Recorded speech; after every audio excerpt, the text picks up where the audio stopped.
جب قحط پڑا مدینے میں اور اطراف میں، یہ تاریخ کا سخت ترین سال ہے، تو آپ نے پورا قحط کا زمانہ قسم کر لی اپنے اوپر کہ گوشت نہیں کھاؤں گا، پنیر نہیں کھاؤں گا، گھی والی روٹی نہیں کھاؤں گا، خشک ٹکڑے چباتے عوام کے ساتھ بیٹھ کے۔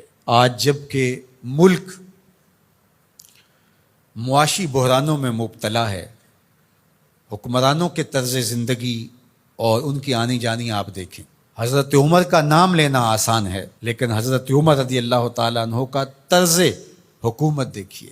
آپ ان ایام کے اندر اپنی ازواج کے ہاں بھی نہیں جا رہے تھے، راتوں کو گشت کرتے تھے۔ ایک سفر سے واپس آ رہے تھے تو راستے میں آپ نے رات کا قیام کیا تو دیکھا کہ ایک بچہ روتا ہے اور ماں چپ کرواتی ہے۔ تو آپ نے معلوم کیا کہ یہ بچہ کیوں روتا ہے، تو ماں نے بتایا کہ عمر نے ماہانہ وظیفہ مقرر کیا ہے اپنی رعایا کے ہر فرد کا، لیکن جو دودھ پیتے بچے ہیں ان کا وظیفہ مقرر نہیں کیا ہوا، تو میں بچے کو دودھ چھڑا رہی ہوں تاکہ اس بچے کا وظیفہ بھی مقرر ہو جائے۔ حضرت عمر روئے اور اسی وقت اعلان کروا دیا کہ دودھ پیتے بچوں کا بھی آج سے وظیفہ مقرر ہے۔ روئے جا رہے تھے اور ساتھ کہے جا رہے تھے، عمر تو نے کتنے بچوں کا حق مارا ہے، تو نے کتنے بچوں کا حق مارا۔ یہ ہیں حضرت عمر رضی اللہ تعالی عنہ۔ کفار کے لیے ان کی سختی، ایک وہ آپ کا باب ہے، ابو الخویسرہ ہو یا منافقین ہو یا وہ شخص جو حضور کو کہتا ہے آپ عدل کیجئے، یا حضور کے فیصلے کا جو انکار کرتا ہے، حضرت عمر کی تلوار کیسے فیصلہ کرتی ہے، ایک وہ پہلو ہے، اور دوسرا رعایا کے لیے حضرت عمر رضی اللہ تعالی عنہ کی یہ نرمی اور دل کے اندر یہ رقت اور یہ پیار، یہ حضرت عمر نے فلاحی ریاست کا وہ تصور دیا تھا جس سے اپنی رعایا کو اس طرح سے سہولت دی جاتی ہے۔ اسلام کا نظام رحمت ہی ہماری زندگی کی خوبصورتی کی ضمانت ہے۔ اس لیے میں تو یہی بات کہتا ہوں، اور گزشتہ سے پیوستہ کسی جمعہ میں نے یہ بات آپ سے کہی تھی کہ ہم نے کئی رنگوں کی جمہوریتیں بھی دیکھ لی، مارشل لاؤں کے نظم بھی ہم نے دیکھے، ہمارے درد کا مداوع کہیں بھی نہیں ہے، اور آج پھر آپ اسی سے علاج ڈھونڈ رہے ہو جو بیماری کا سبب اور ذریعہ ہوا۔ میر بھی کیا سادہ ہیں کہ بیمار ہوئے جس کے سبب اسی عطار کے لونڈے سے دوا لیتے ہیں۔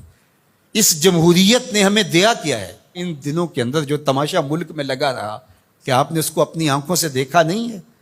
کہتے ہیں کہ جمہوریت بہترین انتقام ہے۔ یہ کیا انتقام ہے؟ یہ تو عوام سے انتقام ہے، اور تمہارے اکاؤنٹ بھرتے ہیں اور تم پیسے بھر کے جو ہے وہ دیگر ممالک کے اندر شفٹ کر دیتے ہو، اور اس غریب عوام سے جو تم بدلہ لیتے ہو۔ غریب عوام تو وہاں کی وہی ہے۔ یہ مختلف رنگوں کی جمہوریتیں، یہ مختلف رنگوں کی مارشل لائیں اور مختلف رنگوں کے نظام انسانیت کو کچھ نہیں دے پائیں گے۔ بتاؤں تجھ کو رمز آیا ان الملوک، سلطنت اقوام غالب کی ہے کہ جادوگری، خواب سے بیدار ہوتا ہے یہاں محکوم، اگر پھر سلا دیتی ہے اس کو حکمراں کی سہاری۔ دیو استبداد ہے جمہوری قبا میں پائے کوب، تو سمجھتا ہے جس کو آزادی کی نیلم پری۔ یہ نیلم پری آزادی کی نہیں ہے، یہ دیو استبداد ہے، یہ جبر و استبداد کا دیو ہے جس نے اوپر اوڑھنا اوڑھا ہوا ہے جمہوریت کا، اندر وہی خوفناک چہرہ ہے۔ یہ جمہوریت ہمارے درد کا مداوع نہیں، ہمارے دکھوں کا علاج نہیں ہے، ہمارے دکھوں کا مداوع ہے تو وہ نظام خلافت ہے۔ اس کے لیے مجھے اور آپ کو کوشش کرنی چاہیے۔ اس جمہوری نظم نے کیا دیا ہے مسلمانوں کو؟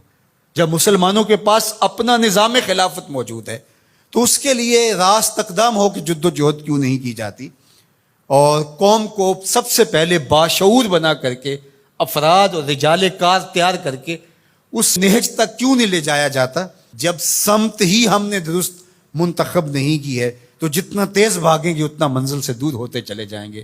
اس لیے اسلام کا نظام خلافت جس نے پرامن زندگی کا نور دیا، اسلام کا خلافت راشدہ کا دور دنیا کی تاریخ کا سنہرا دور ہے۔ تو حضرت عمر کا زمانہ دیکھیے اور ان کا انداز حکمرانی دیکھیے، فلاحی ریاست کا تصور دیکھیے، لوگوں کے حقوق جو انہوں نے دیے۔ یہ انسانیت کے حقوق کے چارٹر کے اندر جو باتیں لکھی ہیں، یہ چربہ حضرت عمر رضی اللہ تعالی عنہ سے لیا گیا۔ یہ سب سے پہلے قول حضرت عمر کا تھا کہ انسانوں کو ان کی ماں نے آزاد پیدا کیا ہے، کسی کو حق نہیں ہے کہ ان کو غلام بنا سکے۔ تو انسانی آزادی کا وہ تصور اسلام نے دیا۔